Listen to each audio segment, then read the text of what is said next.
it's Rob and welcome to Axel's Garage. Today at Axel's we're back out doing some LED bulbs, and I ordered again from my favorite place to get LED bulbs, JDM, aStar, JD Master, I'm not sure, but on their return address label the JDM is separate from the aStar, so I'm going to say JDM aStar, and there's a star on their logo. I'm betting it's a star, not a master. So it's JDM aStar is what I'm going to go with. Anyway, I'll put a link in the description below where you could find JDM aStar. Alright? I don't remember what I ordered because it was a little while back when I ordered these. Hopefully I got enough for what I need to do today. Alright? They always put one of their decals in the package, so there's their logo and their website and all that stuff. I really like their bulbs. Every bulb that I've used from them has been absolutely phenomenal, especially if you remember in the Jeep LED video, which I'll put a link to it up here. The dome light bulb was the best. It was, you know, a panel. I think there were 12 or 24 LEDs on it. It comes with a couple of adapters that you plug in so that it works in any type of light. It's phenomenal. So I got a bunch of bulbs. I got amber bulbs. I don't even remember what I ordered. Amber. I guess the amber was for here. For these lights here, which are your directionals, which are a natural amber bulb. And usually the color peels off of them. Alright, then I got white. I think those are for my daytime running lights. And what else did I get?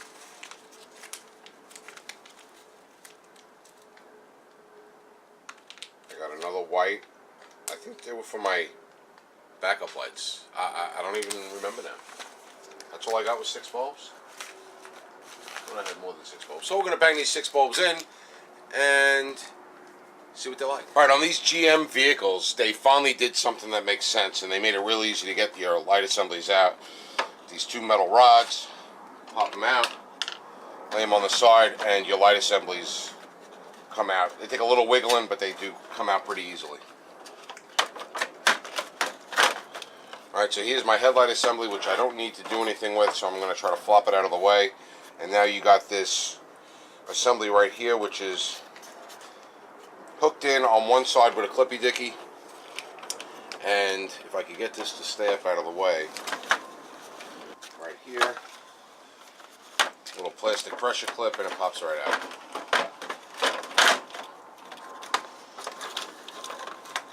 Alright, so get this bottom one out, get some leaves out of the way.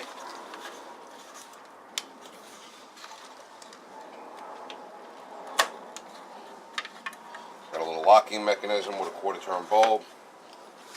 Now, if you didn't have these strobes that I have in here, you'd be able to pull the whole thing off just by undoing all 3 of them. But I can't do that because I have those strobes in there.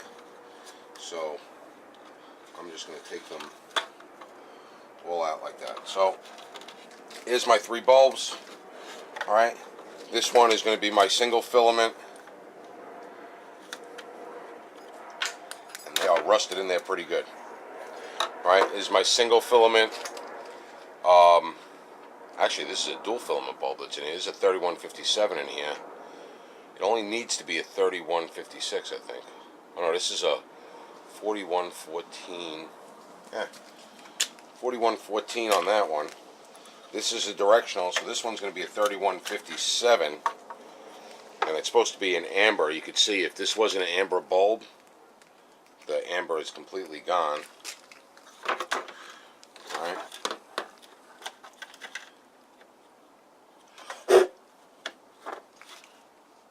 I don't even have any amber dust in there. Amber is completely gone on that. And then this end one here is a 194. Oh, look at that. There's my connector for the strobe. Yeah, that's on there pretty tight. I'm going to leave that there. I'm just going to leave this right up here. Well, stay there. Yeah, we can hang on the strobe harness. It doesn't weigh anything. Alright, and then you got your 194 in the corner, Alright, and that's the only one that's not rusted up pretty good. So I already have 194 bulbs from JDM Master. And what I'm going to do is get some dielectric grease so I can lube up these sockets and put the new bulbs in. Okay, so I'm going to start with my 194 on the end. Take a little dielectric grease, just a little dab on both sides of the contacts. And I'm going to take one of my, they call these a T10. It's written on the package. My only complaint with the JDM Master package is that it doesn't say on the package a lot of times what the bulb is. So if you have similar bulbs, it's very easy to get confused. Anyway, I'm going to take this one and I'm going to pop it in. Now what you have to do with these bulbs, because they're directional, meaning they're not like an incandescent bulb, so whichever way you put it in, it works. They only go in one way, and if they don't work, you got to flip them 180 and put it back in again. So I'm going to turn the lights on.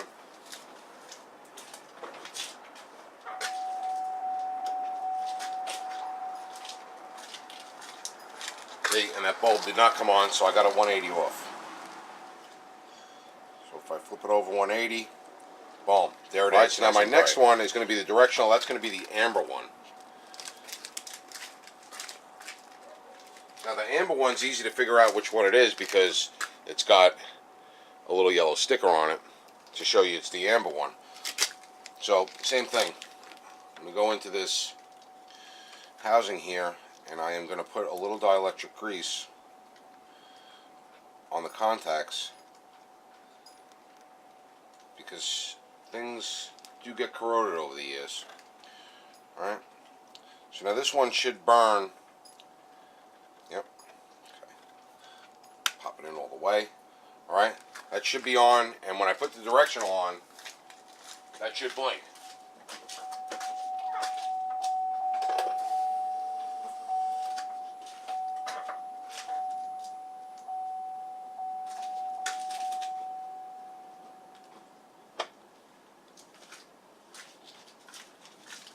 So I'm not getting any blinking out of this. So let me flip it 180. And now it shut all my lights out. That's not good. I heard a fuse pop.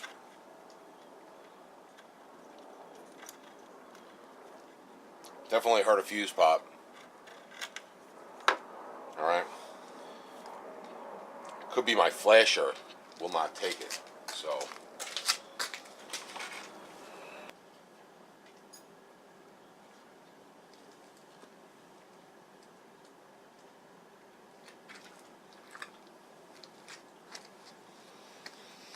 alright, so I got a new fuse put in, and the bulb is not blinking. Lighting steady, but not blinking. I do have the running lights on. Let me turn the running lights off and see what happens. Alright, and still no blinking, so I'm guessing. Alright, so we got a regular 3157 natural amber bulb. Pop that in. Alright, we are lit up. Back here pretty easy also. 2 screws.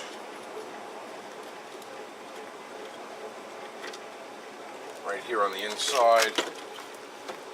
Housing comes out. Alright, well after chasing down the circuit, there's a separate fuse for the turn signal, so when I had that bulb in there backwards, I blew that one too. So it wasn't just a 110 amp power fuse, it was the turn signal circuit as well. Alright, so now everything's working again with the incandescent bulbs in. Now I'm going to try again with the LEDs and see if I can do it without blowing all these fuses. See it.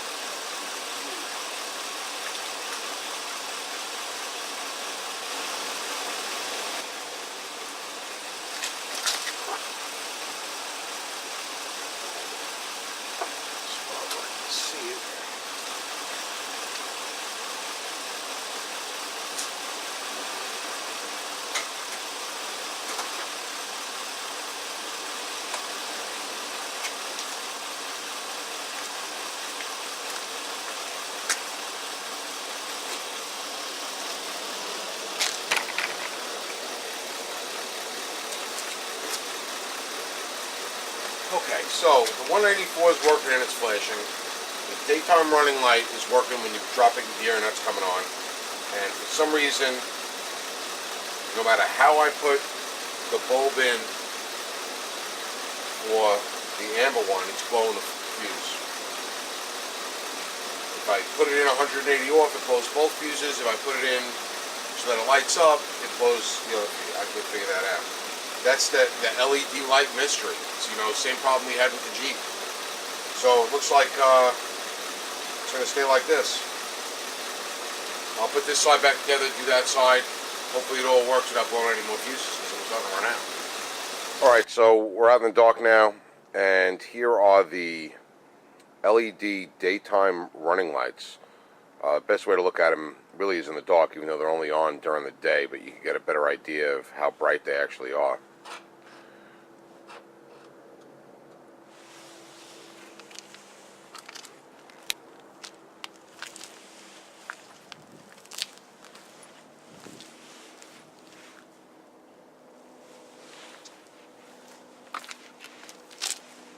Not too shabby there.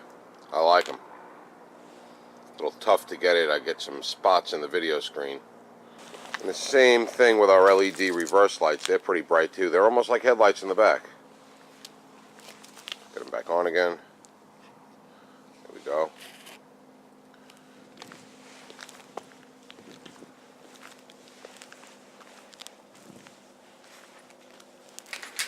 Alright, so back in the garage, to summarize, you saw when we were installing them that we had trouble with those 1157 replacements, or 3057 I should say, because they have the they don't have the old style.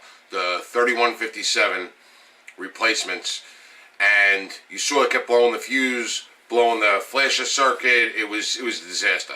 I don't know if changing the flasher would help. I believe I'm not getting any hyper flash, so I believe the flasher that's in the truck from the factory is a solid state flasher. So what we did was we put regular incandescent bulbs in there, but we left those 194s on the sides, on the corners, because they were working fine. The front daytime running lights and the rear reverse lights you saw from the video, hopefully it came out good. It was like real spotty because the lights were so bright in the lens, so I don't know how it's going to come out when we do the editing, but real happy with them. They worked out great. Again, they were JDM aStar is the brand of the bulb. The only complaint I really have about their bulbs is when they put them in the bags, the bags don't say which bulb it is. So when you order a bunch of bulbs, then you got to go back online and see if you can tell the visual differences in the bulbs to figure out which ones you ordered. Otherwise, you're like trial and error kind of thing, plugging shit in back and forth. So that's the only thing they could do is like just with a Sharpie or something, right on the back of the bag, which bulb it is. Is that so hard? Other than that, I really like their products. We've used them before. And this video, just like in the Jeep TJ, and I'll put a link to that up here, is the same thing. Gremlins. For some reason, LEDs work sometimes. They don't work all the times. It's weird. I guess the LEDs and that circuitry, and because the directionals and everything run on resistance, it screws up with the electrical system. So anyway, that's it for tonight. Hope you enjoyed the episode. If you did, give us a thumbs up. And if you like what we're doing here at Axel's Garage, subscribe to our channel. And as always, thanks for watching.